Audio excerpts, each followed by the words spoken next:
औज़ुबिल्लाहिमिनश्शैतानिर्रजीम बिस्मिल्लाहिर्रहमानिर्रहीम। First year, आज हमारा नेक्स्ट लेक्चर है और आज का हमारा टॉपिक है ज्योमेट्रिक प्रोग्रेशन।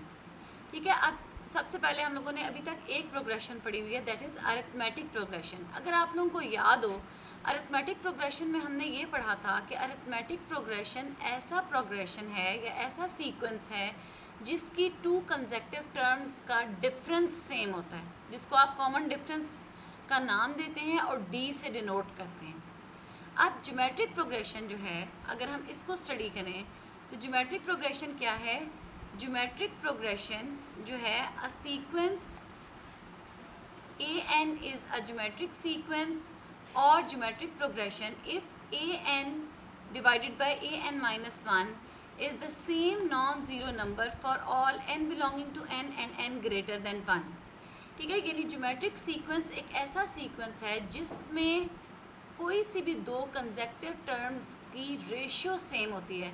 जैसे फॉर एग्जांपल, अगर आप इसमें फाइंड आउट कर लें, आपके पास कोई भी एक सीक्वेंस दिया हुआ है, आप उस सीक्वेंस का a2 bye a1 find out कर लें, ठीक है, या आप इसी तरह से उसका a3 bye a2 find out कर लें। कोई सी भी टू कंसेक्टिव टर्म्स का कॉमन रेशियो फाइंड आउट करें तो वो सेम नंबर आएगा। ठीक है, अब कॉमन रेशियो को हम r से डिनोट करते हैं, it is denoted by r and it is called common ratio of the geometric progression. ठीक है, तो अब आपके पास कोई भी प्रोग्रेशन या कोई भी ऐसा सीक्वेंस दिया हुआ है जिसमें आप टू कंसेक्टिव टर्म्स को डिवाइड करें और उसका जो है वो डिवाइड करने के बाद उसे हम कहते हैं कॉमन रेशियो सेम आ रही हो तो उस सीक्वेंस को हम कहते हैं ज्योमेट्रिक सीक्वेंस। ठीक है, अब जिस तरह से हम अरिथमेटिक प्रोग्रेशन के लिए हमने nth टर्म का फॉर्मूला पढ़ा था, इसी तरह बिल्कुल जो ज्योमेट्रिक प्रोग्रेशन है उसकी nth टर्म का फॉर्मूला जो है वो आपको यहाँ पे दिया हुआ है, जिसको हमने यूज़ करना है। ठीक है, nth term of geometric progression जो है इसका फॉर्मूला क्या है? an is equal to a1 r raise to power n minus 1। इसमें a1 का मतलब है फर्स्ट टर्म और r जो है that represents common ratio.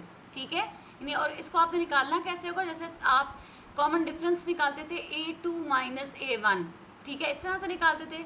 r की वैल्यू आपने कैसे निकालनी है? r is equal to a2 divided by a1। ठीक है, ये आप इसके लिए फॉर्मूला यूज़ करेंगे कि second term divided by first term, या अगर कहीं पे हमें ज़रूरत हो तो a3 डिवाइडेड बाय a2, ये भी आप करेंगे तो आपके पास यही इसका रिज़ल्ट आएगा। ठीक है, यानी r ही फाइंड आउट होगा। अब हमारा जो नेक्स्ट एक्सरसाइज हम लोग करने जा रहे हैं, यानी 6.6 जो हम लोग करने लाए, 6.5 जो है वो आप लोगों के स्मार्ट सिलेबस में इंक्लूड नहीं है। ठीक है, तो अब हम जो 6.6 करने जा रहे हैं उसमें यही फार्मूला हमारा मेन यूज़ होना है। ठीक है, तो अब हम एक्सरसाइज पे चलते हैं। एक्सरसाइज 6.6 जो है इसके फर्स्ट क्वेश्चन इंक्लूड है आप लोगों के स्मार्ट सिलेबस में, सेकंड इंक्लूड है, इसी तरह थर्ड क्वेश्चन भी इंक्लूडेड है।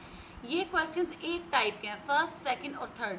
इसमें कहा हुआ है, जैसे फर्स्ट क्वेश्चन में कहा हुआ है find the fifth term of geometric progression. आपने ज्योमेट्रिक प्रोग्रेशन की फिफ्थ टर्म जो है वो फाइंड आउट करनी है। तो अब हम ये क्वेश्चन पहले सॉल्व करेंगे इंशाल्लाह, क्वेश्चन नंबर 1, एंड देन हम क्वेश्चन नंबर 2 सॉल्व करेंगे। अच्छा, आप क्वेश्चन नंबर 1 देखें। Find the fifth term of geometric progression 3, 6, 12 and so on. ठीक है, अब इसमें आप सबसे पहले तो हम अपना डाटा कलेक्ट करते हैं। a1 जो है वो हमारे पास क्या है? a1 is equal to 3। आप देख सकते हो कि फर्स्ट टर्म जो है दैट इज़ 3। ठीक है, उसके बाद नेक्स्ट आप देखें, आपके पास a1 is equal to 3, a2 is equal to 6। यहाँ पे हमारे पास a2 जो है दैट इज़ इक्वल टू 6। इसी तरह a3 इज़ इक्वल टू 12। ठीक है, ये हमें सीक्वेंस दिया हुआ है। ठीक है, अब हम इसमें से देख लेते हैं। इसका सबसे पहले r फाइंड आउट करके देखते हैं। r अगर हमने निकालनी है तो हम डिवाइड करके देख लेते हैं। a2 डिवाइडेड बाय a1 अगर हम करते हैं तो इसका आंसर 2 आ रहा है। अगर हम a3 डिवाइडेड बाय a2 करें उसका आंसर भी 2 आ रहा है। इसका मतलब है ये ऐसा सीक्वेंस है जिसमें कॉमन रेशियो सेम है। इसका मतलब है कि ये ज्योमेट्रिक सीक्वेंस है और इसमें r की वैल्यू हमारे पास 2 है। ठीक है, अब हमें बेसिकली फिफ्थ टर्म यानी A5 फाइंड आउट करना है। तो A5 फाइंड आउट करने के लिए हम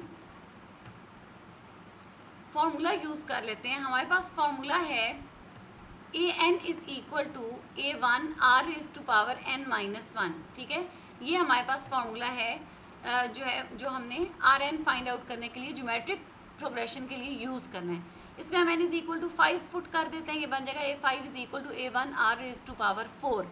ठीक है, अब इसमें A1 की वैल्यू पुट कर देते हैं और R की वैल्यू पुट कर देते हैं और इसको सॉल्व कर लेते हैं। तो हमारे पास A5 जो है वो फाइंड आउट हो गया कि A5 इज़ इक्वल टू 48। ठीक है, अब हम नेक्स्ट क्वेश्चन देखते हैं। नेक्स्ट क्वेश्चन जो है उसमें हमारे पास क्वेश्चन नंबर 2 जो है वो क्या है। क्वेश्चन नंबर 2 में आप देखें, find the 11th term of the sequence. ठीक है, आपने 11th टर्म फाइंड आउट करनी है। इसका मतलब क्या है, यू नीड टू फाइंड या you want to find A11। ठीक है, और आपके पास सीक्वेंस क्या दिया हुआ है, 1 plus iota 2 4 by 1 plus iota and so on. ये सीक्वेंस हमारे पास जो है वो दिया हुआ है। ठीक है, तो अब इस सीक्वेंस को करने के लिए सॉल्व,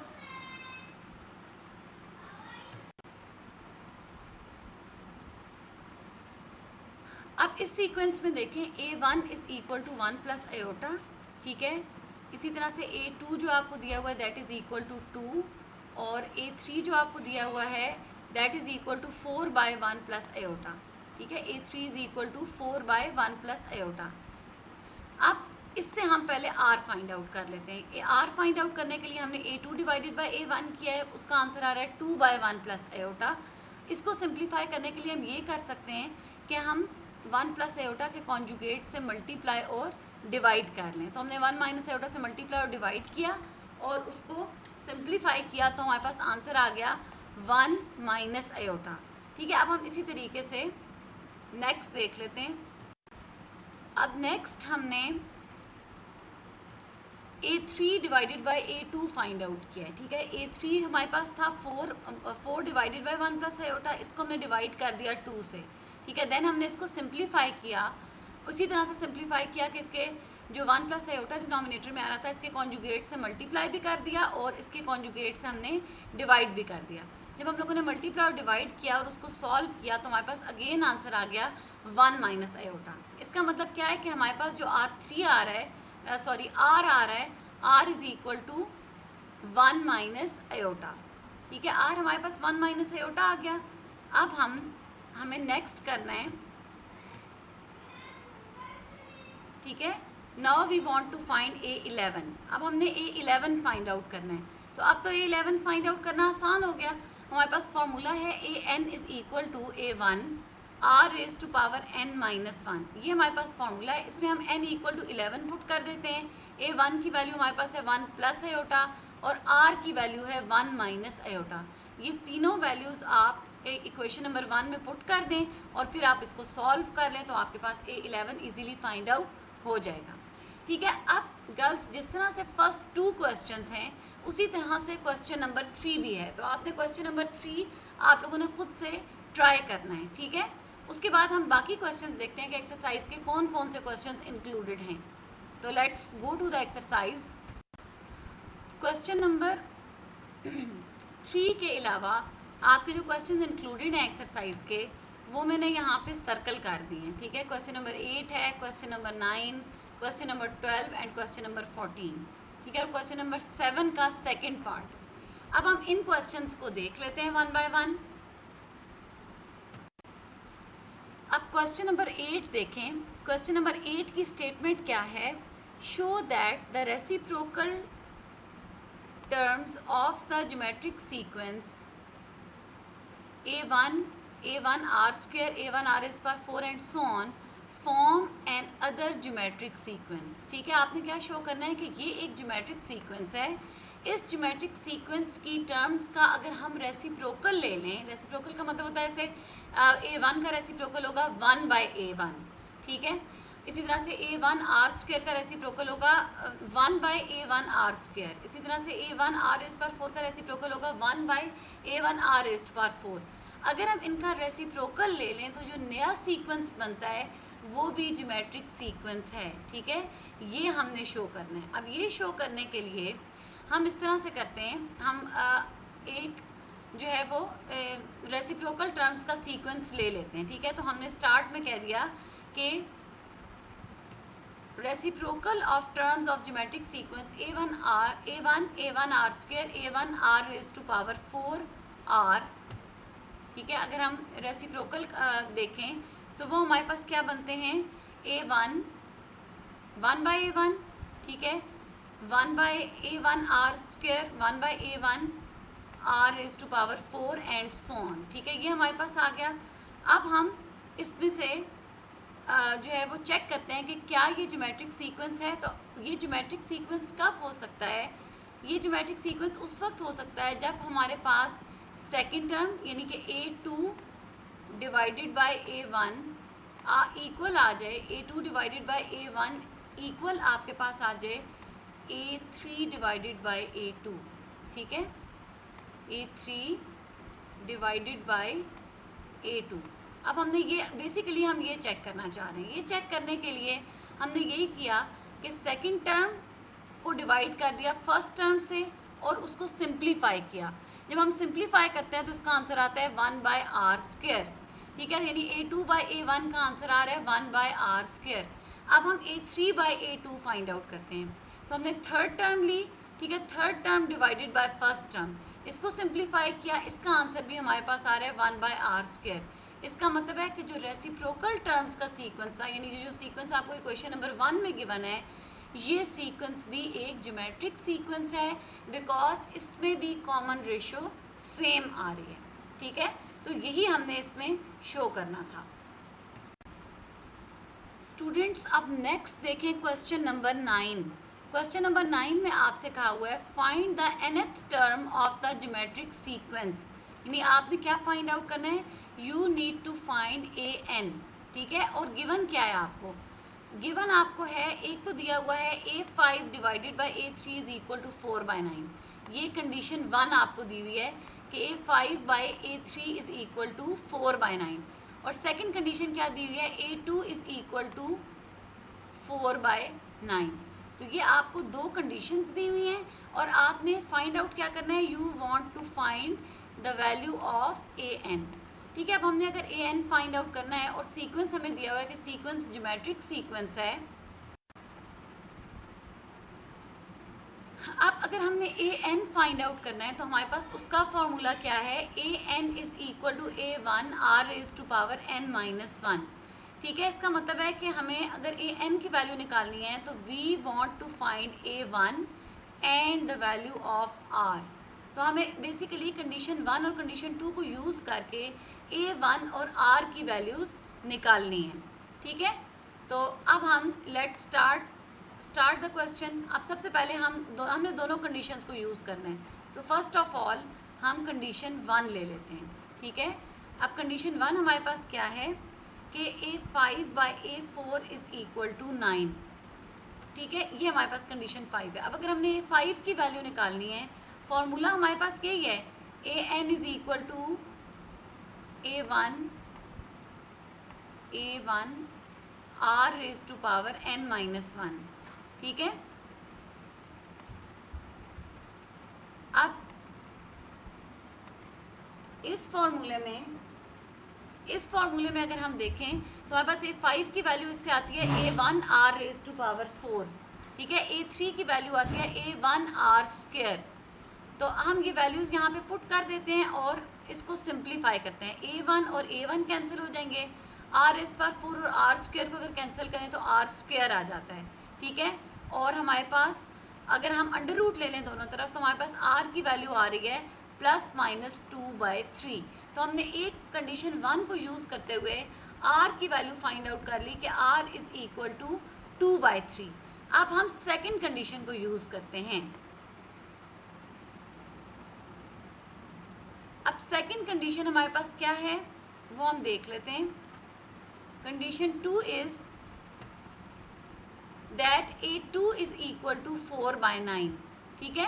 अब देखें a2 की वैल्यू अगर हम इसी फॉर्मूले से निकालें, an is equal to a1 1 minus an is equal to a1 r raise to power n-1।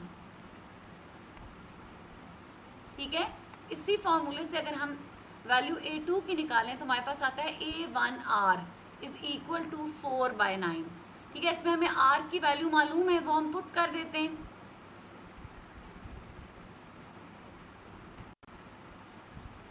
r की वैल्यू अगर हम यहाँ पे पुट कर दें और इसको सिंप्लीफाई करें, r की 2 वैल्यूज़ हैं। अगर हम पहले r इक्वल टू 2/3 पुट करें तो a1 की वैल्यू भी आ रही है 2/3, और इस सूरत में an हमारे पास आ रहा है 2/3, यानी a1 r इस पर n-1। इस फॉर्मूले में अगर हम वैल्यूज़ पुट कर दें तो हमारे पास आ रहा है 2/3 की पावर n-1। आपको पता है अगर बेस सेम हो तो पावर्स ऐड हो जाती हैं, तो ये एक तरह से बन जाएगा n-1 + 1। ठीक है, इसमें -1 और +1 एक दूसरे को कैंसिल कर देंगे तो आपके पास सिंपल an जो है वो आ जाएगा 2/3 रेज टू पावर n। अगर ये एक दूसरे को कैंसिल कर दें तो आपका सिंपल यहाँ पे पावर में n आ जाएगा। ठीक है, अब हम देख लेते हैं कि अगर हम दूसरी वैल्यू पुट कर दें।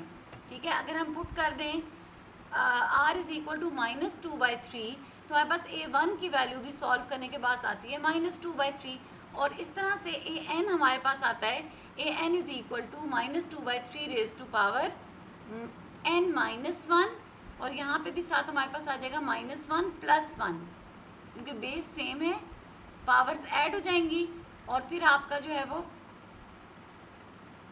-1 और +1 ये कैंसिल हो जाएंगे और आपके पास an सिंपल आ जाएगा -2/3 की पावर n। ठीक है, तो यही आपने इसमें an फाइंड आउट करना था। तो 2 an हमारे पास फाइंड आउट हुए हैं क्योंकि r की 2 वैल्यूज़ हैं। 2 वैल्यूज़ ऑफ r के कॉरस्पॉन्डिंग हमारे पास an की भी 2 वैल्यूज़ फाइंड आउट हुई हैं। ठीक है, तो अब हम नेक्स्ट देखें question number 12। If 1/a, 1/b and 1/c are in geometric progression, show that the common ratio is ±a/c। यानी आपने ये प्रूव करना है कि r is equal to ±a/c। ठीक है, और आपको गिवन क्या है कि 1/a, 1/b and 1/c are in geometric progression. अच्छा, अब आपको याद है कि अगर कोई टर्म्स ज्योमेट्रिक प्रोग्रेशन में हो तो उनकी टर्म्स का कॉमन रेशियो सेम होता है, यही हमने यूज़ करना है। ठीक है, तो अब सबसे पहले हम ले लेते हैं कि since a1 1/a, 1/b and 1/c are in geometric progression, therefore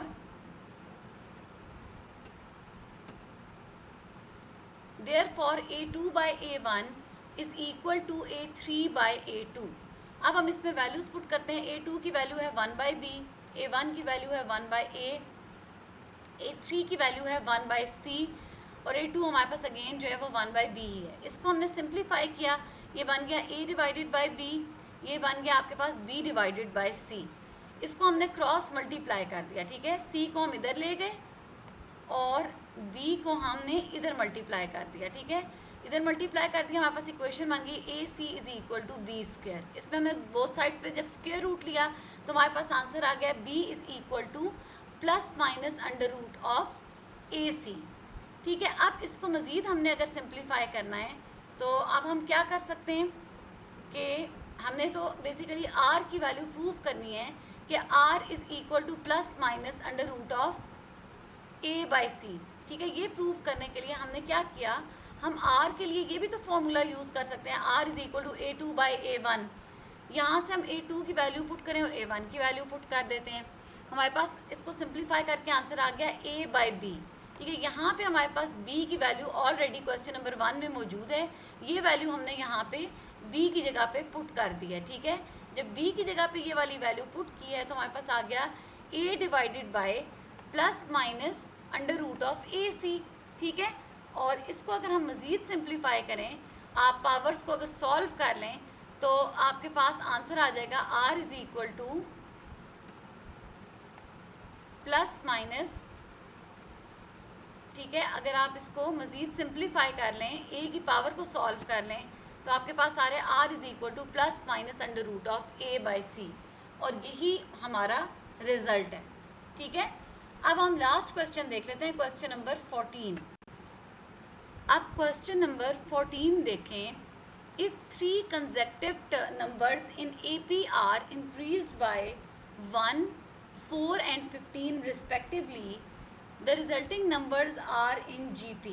ठीक है, आपको ये बताया हुआ है कि अगर 3 कंसेक्टिव नंबर्स आपको अरिथमेटिक प्रोग्रेशन में दिए हुए हैं और हम उनको फर्स्ट टर्म में 1 ऐड कर दें, यानी A1 में 1 ऐड कर दें, A2 में 4 ऐड कर दें और A3 में 15 ऐड कर दें, तो जो नंबर्स हमारे पास आएंगे वो नंबर्स ज्योमेट्रिक प्रोग्रेशन में हैं।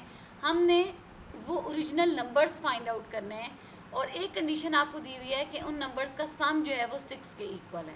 ठीक है, यानी इस क्वेश्चन में भी आपको तीन एक तरह से आपको यहाँ पे कंडीशंस दी हुई हैं। एक तो ये दिया हुआ है कि 3 consecutive numbers are in GP, ये कंडीशन 1 है।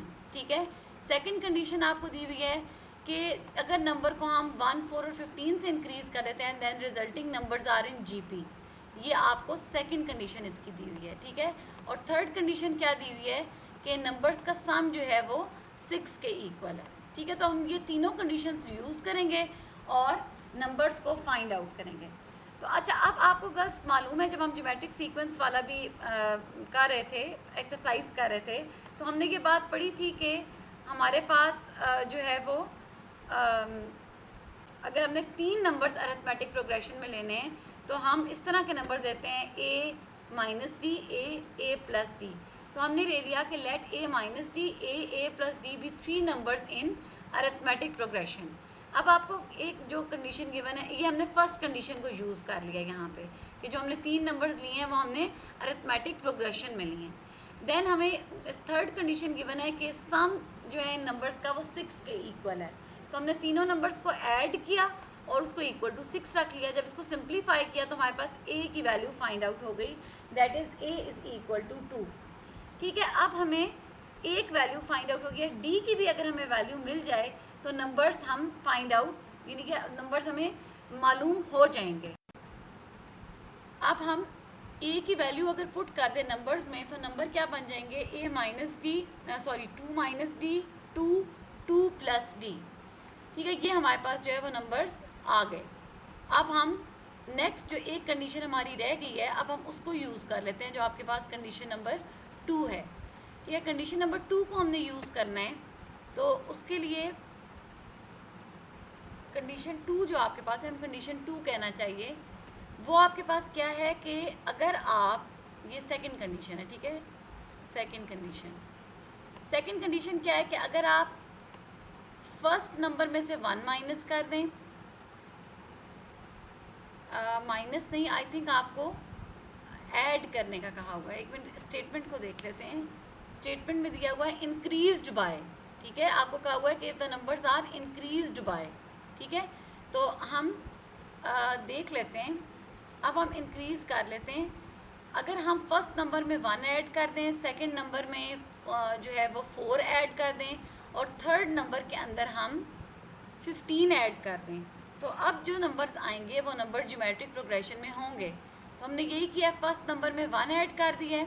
ठीक है, सेकंड नंबर में 4 ऐड कर दिया, थर्ड नंबर में 15 ऐड कर दिया है, और जो रिजल्टिंग नंबर्स हैं that are in GP by second condition. तो ये नंबर्स क्या बन गए, 3 माइनस डी, 6 और 17 plus d are in geometric progression. अगर नंबर ज्योमेट्रिक प्रोग्रेशन में है, इसका मतलब है कि उनका कॉमन रेशियो सेम होगा, यानी आपके पास इसका मतलब ये हुआ कि A2 divided by A1 is equal to A3 divided by A2। ठीक है, तो हमने यही यूज़ किया है।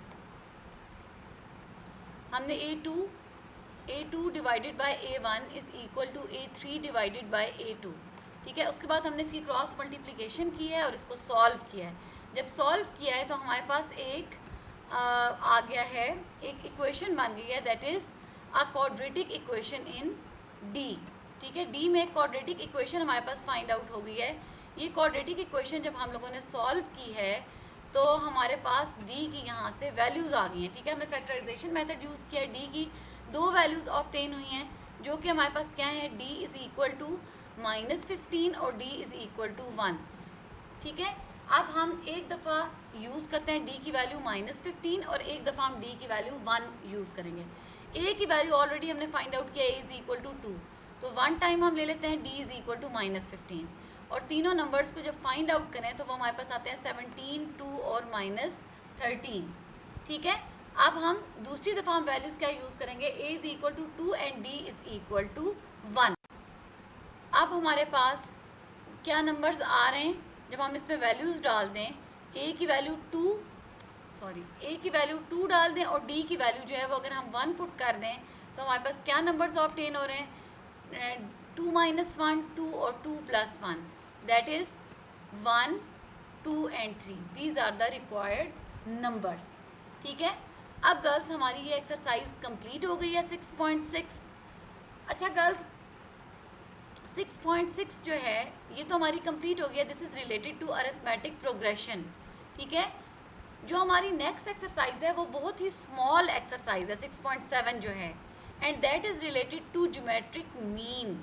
ठीक है, तो अब हम नेक्स्ट एक्सरसाइज में बहुत थोड़े से क्वेश्चंस हैं, आप देख सकते हो 6.7 में आपके पास जो क्वेश्चंस हैं, क्वेश्चन नंबर 1 जो है उसके जो पार्ट्स मैंने सर्कल किए उसका फर्स्ट और सेकंड पार्ट इंक्लूडेड है, क्वेश्चन नंबर 2 का फर्स्ट और सेकंड पार्ट इंक्लूडेड है, क्वेश्चन नंबर 3 का फर्स्ट पार्ट, इसी तरह से क्वेश्चन नंबर 4 और क्वेश्चन नंबर 6 आपके पास जो है वो शामिल हैं। तो सबसे पहले तो हमें ये पता होना चाहिए कि ज्योमेट्रिक मीन का क्या फॉर्मूला है। ठीक है, ज्योमेट्रिक मीन जो है, जैसे हमने अरिथमेटिक मीन का फॉर्मूला पढ़ा था, इसी तरह ज्योमेट्रिक मीन का फॉर्मूला हमारे पास है, geometric mean is equal to, geometric mean को हम GM लिख देते हैं। ज्योमेट्रिक मीन अगर आपने दो नंबर्स का फाइंड आउट करना है तो this is equal to ± √of AB। ठीक है, ये हमारे पास है कि अगर हमने दो नंबर्स जो हैं, आपको A और B दो नंबर्स दिए हुए हैं और आपने उनका ज्योमेट्रिक मीन फाइंड आउट करना है तो आपने ये फॉर्मूला यूज़ करना है ±√ऑफ AB। इससे ये होगा कि रिजल्ट में दो ज्योमेट्रिक मीन्स निकलेंगे, एक प्लस साइन के साथ और एक माइनस साइन के साथ। ठीक है, तो क्वेश्चन नंबर 1 जो है इसमें आपने सिंपली यही फॉर्मूला यूज़ करना है। ए की जगह जैसे आपने -2 पुट कर देना है, बी की जगह 8 पुट कर देना है, उसके बाद उसको सॉल्व कर लेना है तो आपके पास ज्योमेट्रिक मीन फाइंड आउट हो जाएगा। ठीक है, इसका सेकंड पार्ट भी इसी तरह है, अगर इसमें आयोटा आ रहा है -2 आयोटा और 8 आयोटा, तो ये याद रखें कि iota square is equal to -1। इसके लिए आप लोगों ने एक बात याद रखनी है कि iota square is equal to -1। ठीक है, अब नेक्स्ट क्वेश्चंस पे आते हैं। ये उसी टाइप के क्वेश्चंस हैं जैसे हमने उसमें किए थे, किसमें भला किए थे, अरिथमेटिक मीन के लिए किए थे कि इंसर्ट 2 अरिथमेटिक मीन्स या इंसर्ट 3 अरिथमेटिक मीन्स। इसी टाइप के क्वेश्चन हैं, insert 2 geometric means between 1 and 8, या insert 2 geometric means between 2 and 16, insert 3 geometric means between 1 and 16। ठीक है, क्वेश्चन नंबर 4 भी इसी तरह का है। तो क्वेश्चन नंबर 2, 3, ठीक है, एंड 4 ये एक टाइप के क्वेश्चन हैं। इनमें से मैं आपको एक क्वेश्चन करवा दूंगी, आपने उसी तरीके से बाकी के क्वेश्चन जो हैं वो सॉल्व करने होंगे। तो हम इनमें से एक क्वेश्चन देख लेते हैं। आप लोगों की आसानी के लिए मैंने क्वेश्चन नंबर 1 का भी एक पार्ट सॉल्व किया है। ठीक है, find the geometric mean between -2 iota and 8 iota. तो ज्योमेट्रिक मीन का हमारे पास फॉर्मूला है, geometric mean is equal to ±√of AB। ठीक है, इसमें हमने A की जगह वैल्यू पुट कर दी -2 आयोटा और B की जगह वैल्यू पुट कर दी 8 आयोटा। ठीक है, ये हमने यहाँ पे डाल दी और उसके बाद हमने इसको सिंप्लीफाई किया, हमारे पास आ गया 8 2 16 -16 आयोटा स्क्वायर। आयोटा स्क्वायर -1 के इक्वल होता है। ठीक है, since iota square is equal to -1 तो हमने आयोटा स्क्वायर की जगह पे -1 पुट कर दिया। ठीक है, जब हमने आयोटा स्क्वायर की जगह -1 पुट किया और हमने उसको सॉल्व किया तो हमारे पास इसका आंसर आ गया। ठीक है, इसका आंसर हमारे पास आ रहा है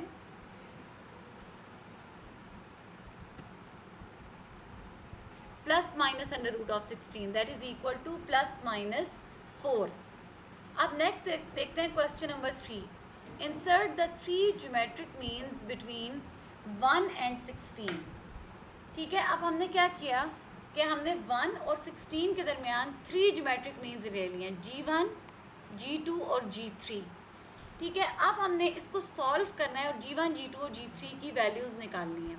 हमारे पास यहाँ पे क्या क्या गिवन है, A1 इज इक्वल टू 1, ठीक है, ये गिवन है, और A5 इज इक्वल टू 16। आप काउंट करके देख सकते हो, ये आपके पास A1 है, ये A2, then A3, A4, A5। तो इसका मतलब है A16 जो है दैट इज़ बेसिकली A5। ठीक है, हाँ, इसका मतलब है A5 इज इक्वल टू 16। ठीक है, अब हम A5 का एक फॉर्मूला यूँ भी तो लिख सकते हैं, A5 is equal to A1 R raise to power 4। ठीक है, इसमें हमने वैल्यूज़ डाल दी, यहाँ से हमारे पास आ गया R raise to power 4 is equal to 16। ठीक है,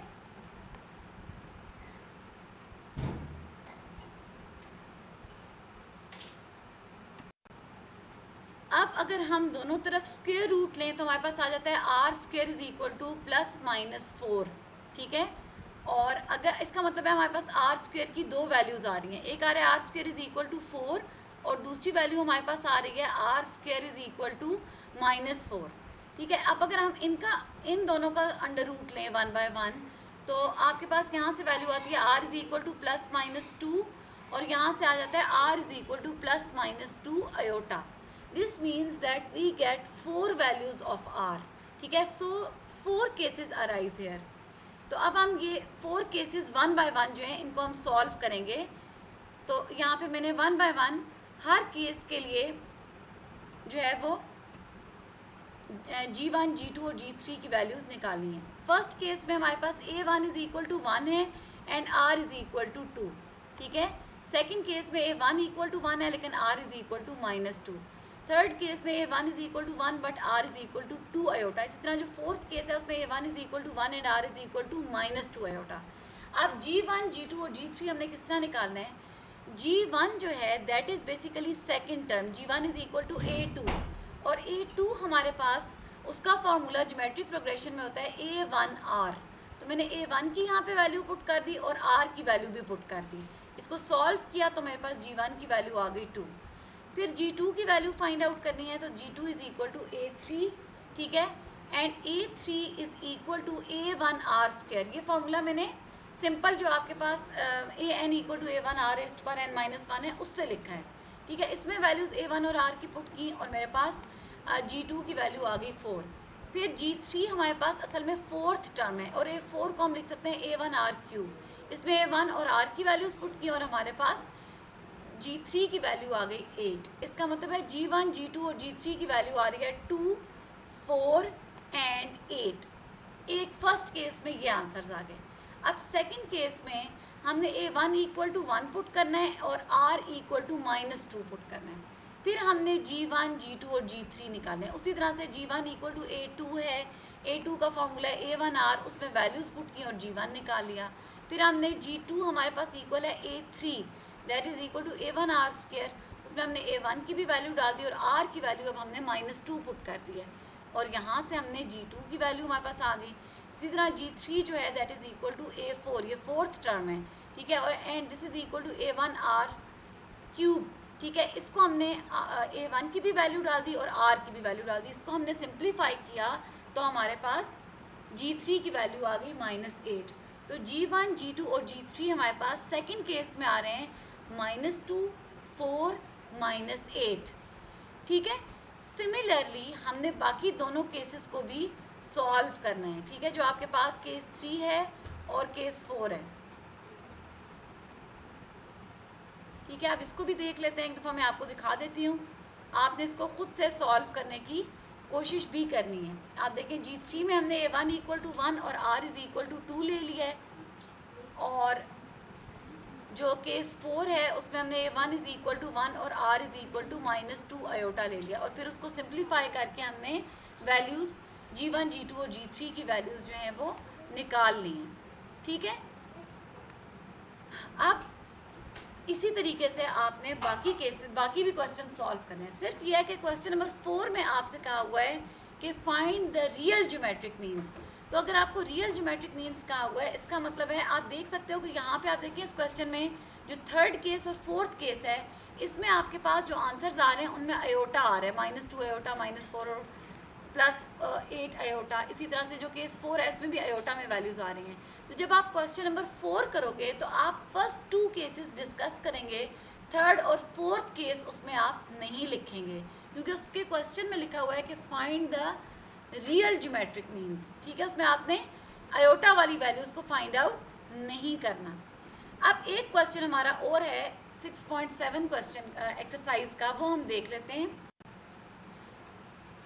गर्ल्स अब लास्ट क्वेश्चन देखें। For what value of n a raise to power n plus b raise to power n divided by a raise power n minus 1 plus b raise to power n minus 1 is positive geometric mean between a and b। ये उसी type का question है जैसा आपने arithmetic mean के लिए भी किया है। ठीक है, अब आपने ये पढ़ा हुआ है, आपको यहाँ पे कहा हुआ है पॉजिटिव ज्योमेट्रिक मीन।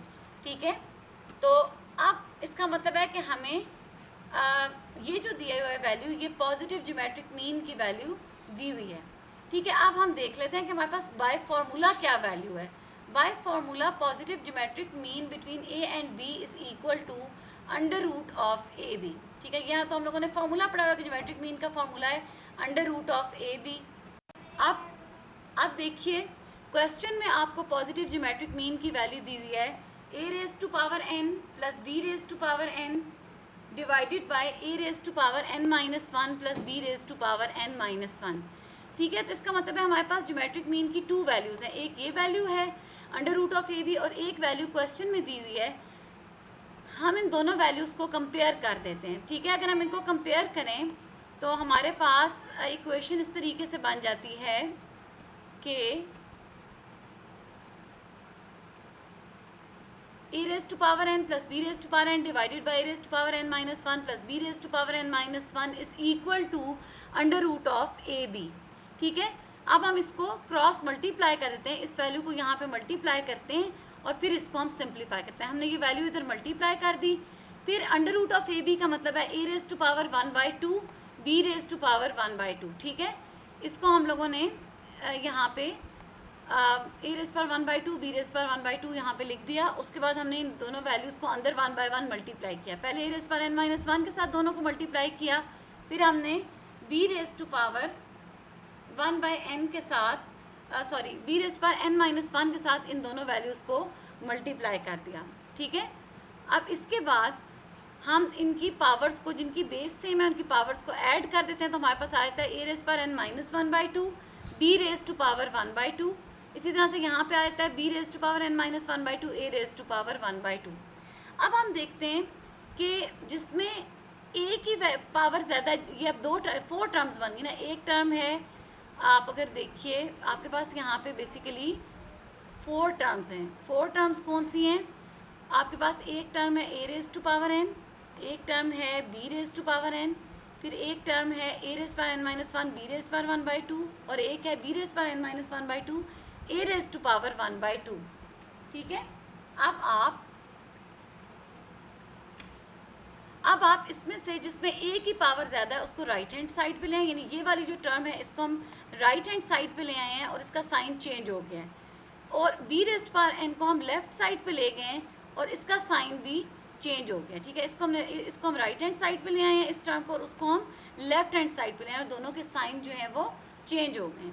ठीक है, अब हम इस तरह से करते हैं कि हमारे पास जो है जो दो टर्म्स मौजूद हैं, ठीक है, लेफ़्ट साइड पे भी और राइट हैंड साइड पे भी, उनमें से जो चीज़ कॉमन आ सकती है उसको हम कॉमन ले लेते हैं। जैसे आप देखो यहाँ पे A raise to power n minus A raise पर n माइनस 1/2 बी रेज पर 1/2, इसमें से A raise to power n minus 1/2 common आ रहा है। इसको अगर हम कॉमन ले लें, बाकी यहाँ पे ए रेज पर n की जगह बच जाएगा ए रेज टू पावर 1/2, और इधर से अगर हम n माइनस 1/2 पावर कॉमन ले लें तो यहाँ पे रह जाता है b raise to power 1/2। Similarly हमने इन टर्म्स में से b raise to power 1/2 common ले लिया है। ठीक है, बाकी हमारे पास एक टर्म जो है वो यहाँ पे आ रही है ए रेज टू पावर 1/2 और दूसरी टर्म हमारे पास यहाँ पे बच रही है बी रेज टू पावर 1/2। उसके बाद हमने डिवाइड कर दिया, बी रेज पर 1/2 को हम डिनोमिनेटर में यहाँ पे ले आए और ए रेज पर 1/2 माइनस बी रेज पर 1/2 को हम राइट हैंड साइड पे ले आए। इन दोनों की कटिंग हो गई है और इसका आंसर हमारे पास 1 आ रहा है। ठीक है, इसका मतलब है कि अब हमारे पास यहाँ पे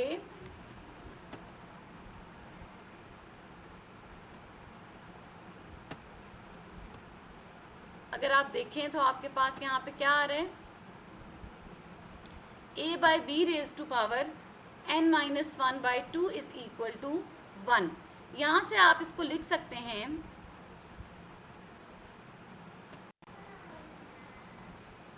हम 1 को लिख सकते हैं a/b⁻0। अब अगर बेस सेम हो तो पावर्स इक्वल होती हैं, तो हमारे पास आ जाएगा n-1/2 is equal to 0, that is n is equal to 1/2। ठीक है, तो अब यहाँ पे हमारी एक्सरसाइज 6.7 भी कंप्लीट हो गई है। अब गर्ल्स आप लोगों ने ये दोनों जो एक्सरसाइज हैं इनके मैक्सिमम क्वेश्चंस मैंने आप लोगों को करवा दिए हैं, आप अपना होमवर्क कंप्लीट कर लें। ठीक है गर्ल्स, अल्लाह हाफिज़, अस्सलाम वालेकुम।